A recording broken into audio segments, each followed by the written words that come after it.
thing, or I wouldn't have given it up, cancer or no cancer, but I...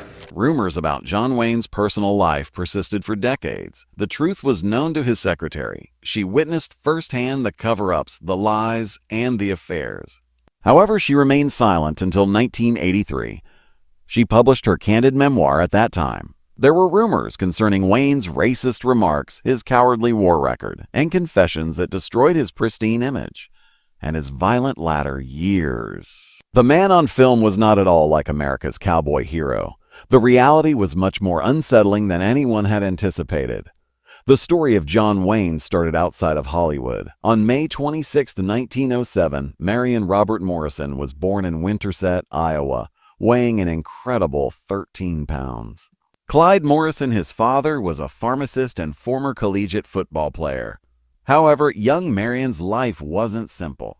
Children regularly called him a girl and mocked him because his name sounded too feminine. Because of the frequent battles in the schoolyard caused by the bullying, he was determined to project a stronger persona.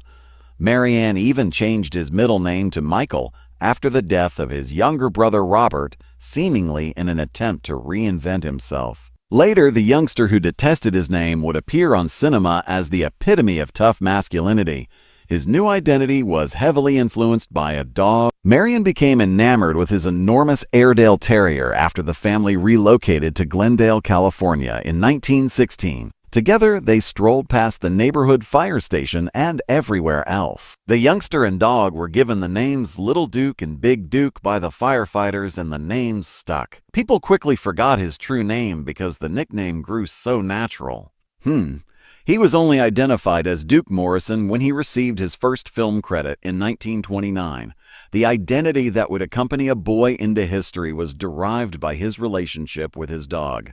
The Morrisons' expectations of life in California were not fulfilled.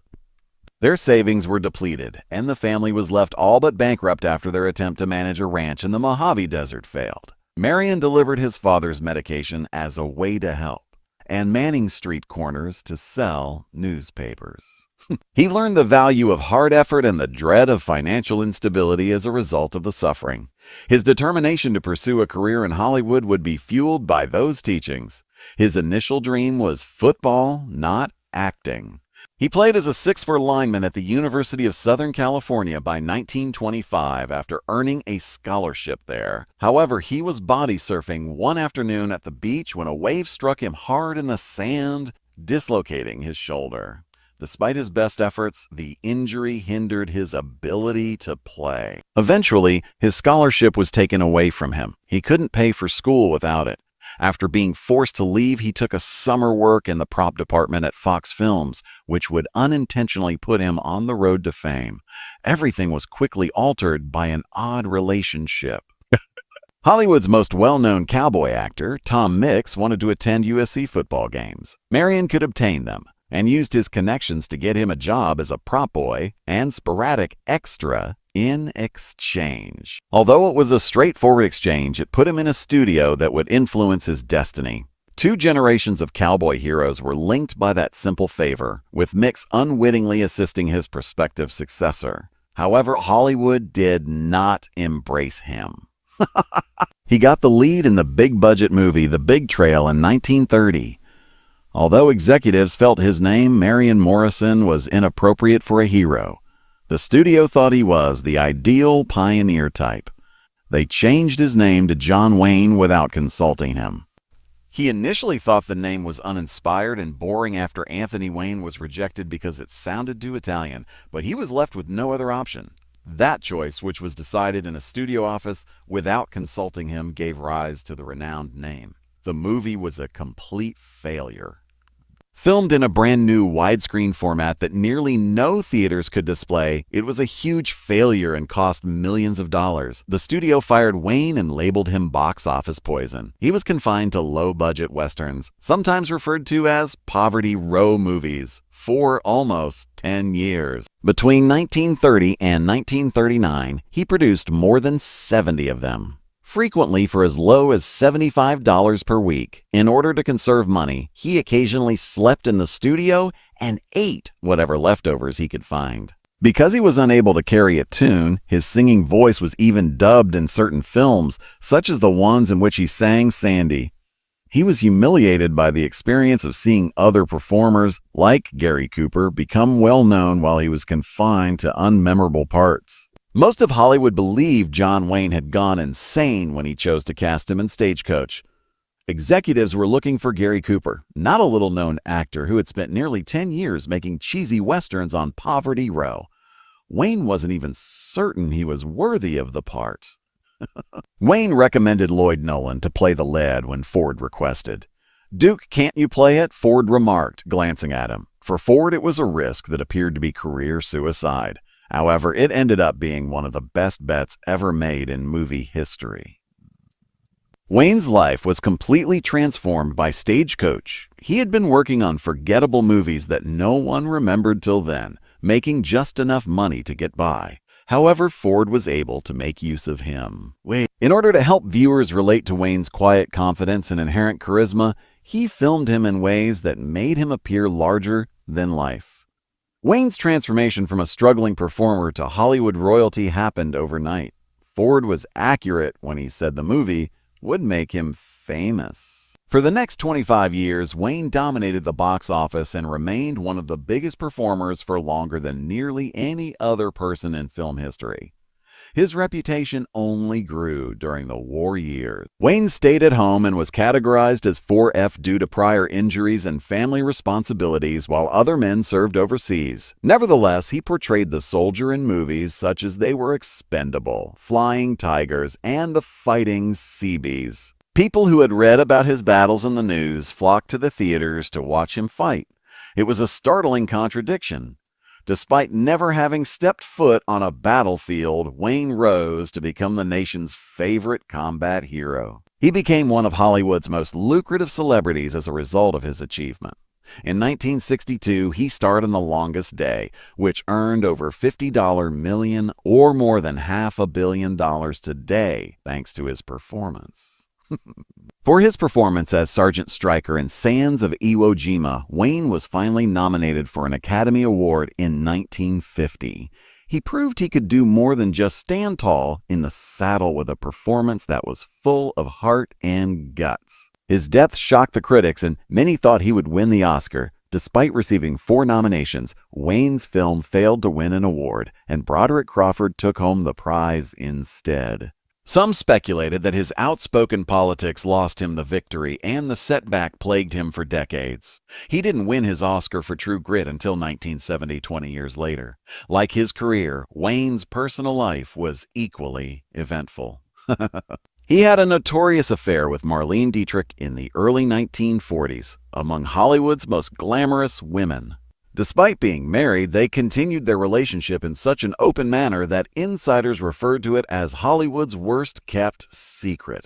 Because Dietrich was being followed throughout the war due to his German ancestry, the FBI even used surveillance to uncover their relationship.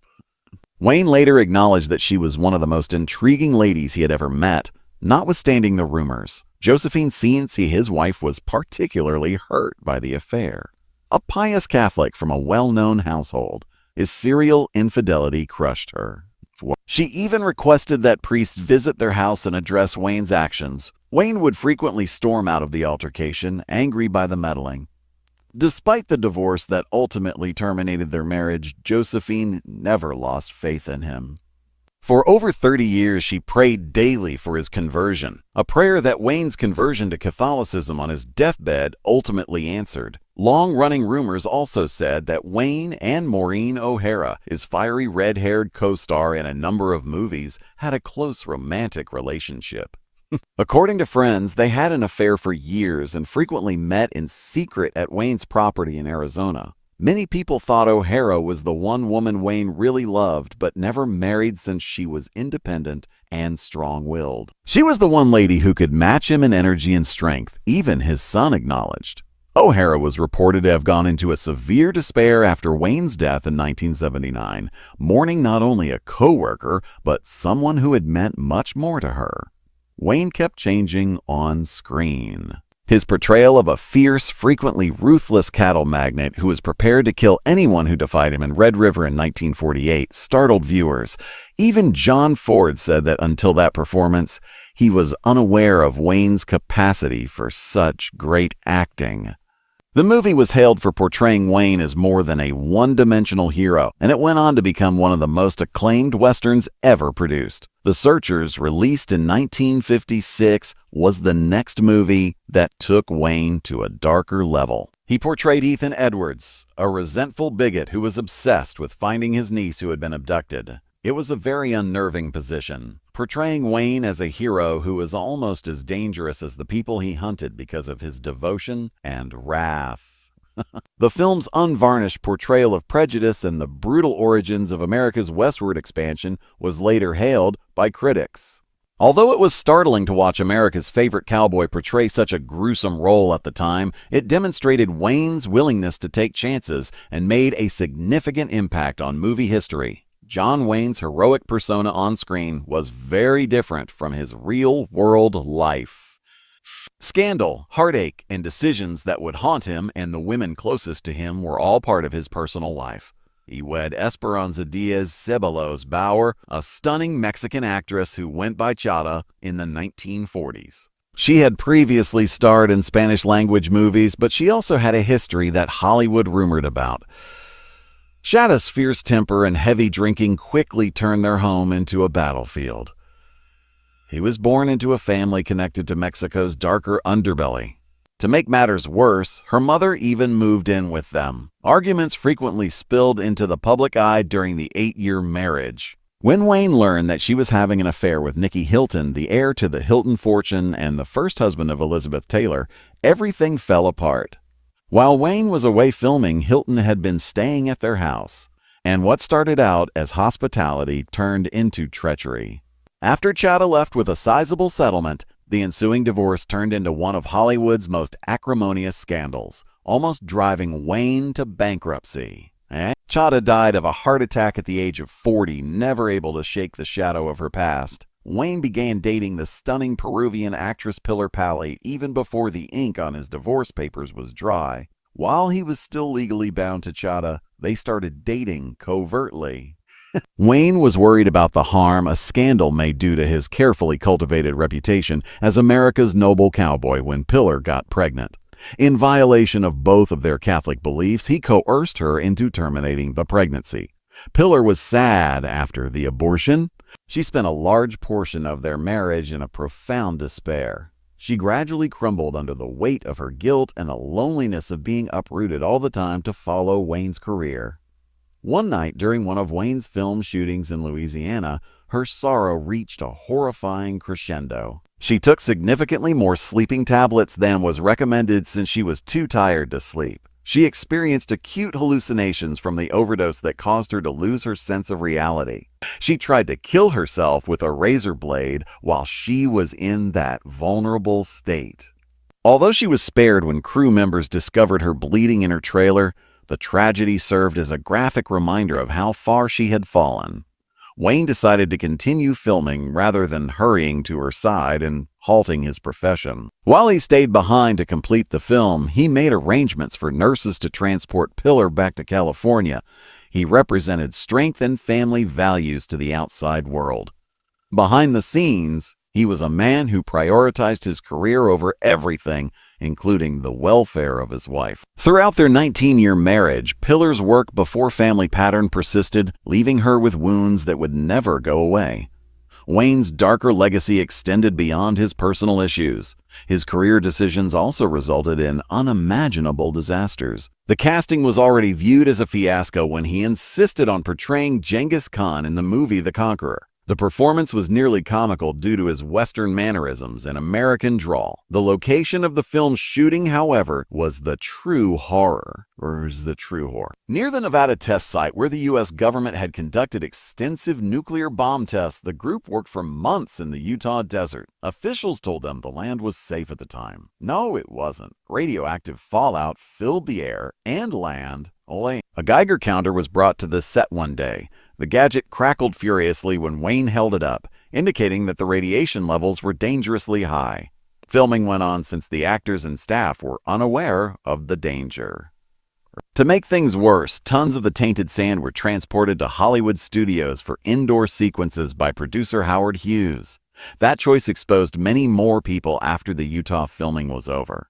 That error has disastrous consequences. Almost half of the 220 individuals who worked on the project would eventually get cancer. These included Susan Hayward, who passed away at the age of 56 after battling several malignancies, and John Wayne, who passed away from stomach cancer. Among the several victims were Lee Van Cleef, Pedro Armendariz, Agnes Moorehead, and director Dick Powell. Serious health issues even plagued Wayne's children, who had later visited the scene. As a representation of American patriotism, John Wayne has always carried a burden that many fans didn't want to confront. Wayne was 34 years old and a father to 4 children when the United States entered World War II in December 1941. Due to family dependency, he was granted a 3A deferment, which exempted him from serving. That made sense at first, but when his standing was changed to 1A, the dispute intensified, indicating that even though he was now eligible for the draft, he chose not to participate. Soon later, it was altered once more to 2A, indicating that his status as a Hollywood star was valued more highly than his military service.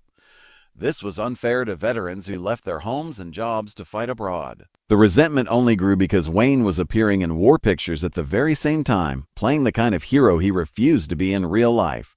Behind the scenes, Wayne was kept away from the fighting by Republic Pictures. Its president, Herbert J. Yates made it clear to Wayne that the studio would sue him if he attempted to enlist. Republic Pictures even pushed the Selective Service Board to protect Wayne when his draft status changed to 1A in 1943. Wayne, according to Yates, was the only A-list star they had a contract with, and that their wartime productions would suffer if they lost him. Records show that Wayne was informed that enlisting in the military would destroy his financial and professional future. The threats were effective. Wayne remained in Hollywood, starring in movies like The Fighting Seabees in 1944 and Flying Tigers 1942, while other performers risked their lives. This made him a representation of Hollywood's wartime duplicity to a large number of Americans. When Wayne attempted to join director John Ford's Navy Photographic Unit in the Office of Strategic Services, the situation became much more agonizing. He practically begged Ford to include him in a series of letters. In one letter, he said, "No, I'm not drunk," and asked Ford if he could get him into the Marines or his OS unit. "I simply detest requesting favors. But you can make suggestions, can't you, for heaven's sake?" Ford didn't answer. His quiet was heartbreaking, particularly considering that the unit was hazardous and had already lost 12 guys, including Ford, who was seriously injured. To make matters worse, Wayne submitted a 24-page application to the OS in 1943 and was accepted. However, the acceptance letter was delivered to his divorced wife by mistake, and she never forwarded it to him.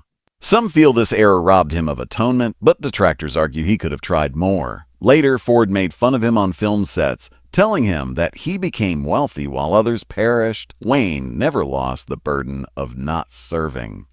He created his super patriot persona to compensate for being at home, according to his widow Pillar. This failure tormented him for the rest of his life, according to friends. Wayne would lash out in rage on film sets when filmmakers like Ford made fun of him for it. Battle-hardened soldiers welcomed him with apathy and even silent disdain during his 1943 and 1944 USO tour in the South Pacific. Historian William Manchester stated that soldiers saw through his movie character and paid him scant respect. Later, author Gary Wills saw Wayne's excessive patriotism as a clear attempt to conceal his guilt. The stark contrast with Jimmy Stewart made the criticism more scathing. Stewart was flying perilous B-24 bombing missions over Berlin as Wayne starred in war movies. Brunswick, Schweinfurt, and Bremen. He led a 1,000-plane raid on Berlin as part of his 20 combat missions. Stewart received the French Croix de Guerre with Palm, an air medal with 3 oak leaf clusters, and 2 distinguished flying crosses with oak leaf clusters. Even though he was initially underweight, he trained until he met the requirements. Stewart remained in the Air Force Reserves after the war, rising to the position of Brigadier General in 1959. During the Vietnam War, he even flew as an observer on a B-52 bombing mission at the age of 58. He received the Presidential Medal of Freedom for his 27 years, 2 months, and 9 days of military service. In contrast to such genuine bravery, Wayne's Hollywood persona appeared vacuous. At the age of 62, Wayne eventually won his first and only Oscar for True Grit in 1970. The part of the one-eyed, hard-drinking American Rooster Cogburn. The high point of his lengthy career was Marshall. He faced out against Richard Burton, Dustin Hoffman, and Peter O'Toole during the ceremony, and Barbara Streisand presented him with the prize. Wayne ironically pointed out in his winning speech that he had frequently received Oscars for his buddies, including Gary Cooper and John Ford, but not until that evening for himself. A renowned 2010 remake was subsequently inspired by the hugely successful movie. Wayne's biggest personal struggle had begun 6 years prior, in 1964, when he was diagnosed with cancer and had 2 ribs and his entire left lung removed. He smoked roughly 100 to 120 cigarettes a day, or 5 to 6 packs, and the procedure was regarded as extremely risky. Spent more than a week in intensive care before ultimately recovering. Wayne publicly acknowledged his ailment, which he called the Big C, and urged Americans to seek preventive checks, in contrast to many other celebrities of the era. He cared about his former secretary much more than he left behind, which is evidence of how much he valued her. The Shootist, Wayne's final film, revealed a startling similarity to his own life. He portrayed 68-year-old gunfighter John Bernard Brooks, who was informed that he only had a few weeks to live. It was a prophetic role. Although Wayne did not have a terminal illness at the time, he was diagnosed with stomach cancer 3 years later. His health was already suffering from his previous lung surgery, and he found it difficult to breathe while filming in Carson City's high altitude. Nevertheless, he forced himself to pull off his own stunts, which included repeatedly landing hard on the ground.